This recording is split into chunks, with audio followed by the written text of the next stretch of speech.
राधे राधे। कैसे हैं आप सब।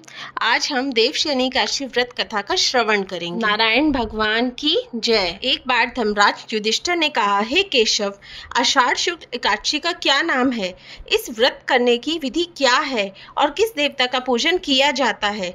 श्री कृष्ण कहने लगे कि युधिष्ठिर, जिस कथा को ब्रह्मा जी ने नारद जी से कहा वही मैं तुमसे कहता हूँ। एक बार देव ऋषि नारद जी ने ब्रह्मा जी से इस एकादशी के विषय में जानने की इच्छा प्रकट की। तब ब्रह्मा जी ने उन्हें बताया, सतयुग में माधांत नाम एक चक्रवर्ती सम्राट राज्य करते थे। उनके राज्य में प्रजा बहुत सुखी थी, किंतु भविष्य में क्या हो जाए यह कोई नहीं जानता। अतः वे भी इस बात से अनजान थे कि उनके राज्य में शीघ्र ही भयंकर अकाल पड़ने वाला है। उनके राज्य में पूरे 3 वर्ष तक वर्षा न होने के कारण भयंकर अकाल पड़ा। इस अकाल से चारों ओर त्राही त्राही मच गई। धर्म पक्ष के यज्ञ, हवन, पिंडदान, कथा, व्रत आदि में कमी हो गई। जब मुसीबत पड़ती है तो धार्मिक कार्य में प्राणी की रुचि कहाँ रह जाती है। प्रजा ने राजा के पास जाकर अपनी वेदना की दुहाई की। राजा तो इस स्थिति को लेकर पहले से ही दुखी थे।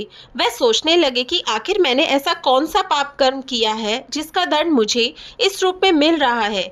फिर इस कष्ट से मुक्ति पाने का कोई साधन करने के उद्देश्य से राजा सेना को लेकर जंगल की ओर चल दिए। वहां विचरण करते करते एक दिन वे ब्रह्मा जी के पुत्र अंगिरा ऋषि के आश्रम में पहुंचे और उन्हें साष्टांग प्रणाम किया। ऋषिवर ने आशीर्वाद देने के बाद कुशल पूछी। फिर जंगल में विचरने व अपने आश्रम में आने का प्रयोजन जानना चाहा। तब राजा ने हाथ जोड़कर कहा, महात्मन, सभी प्रकार से धर्म का पालन करता हुआ भी मैं अपने राज्य में दुर्भिक्ष का दृश्य देख रहा हूँ।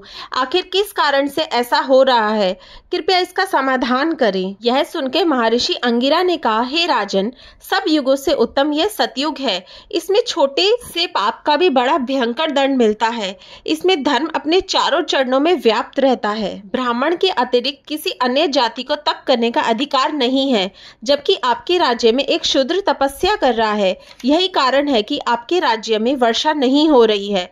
जब तक वह काल को प्राप्त नहीं होगा तब तक यह दुर्भिक्ष शांत नहीं होगा। दुर्भिक्ष की शांति उसे मारने से ही संभव है। किंतु राजा का हृदय एक नर अपराध शूद्र तपस्वी का शमन करने को तैयार नहीं हुआ।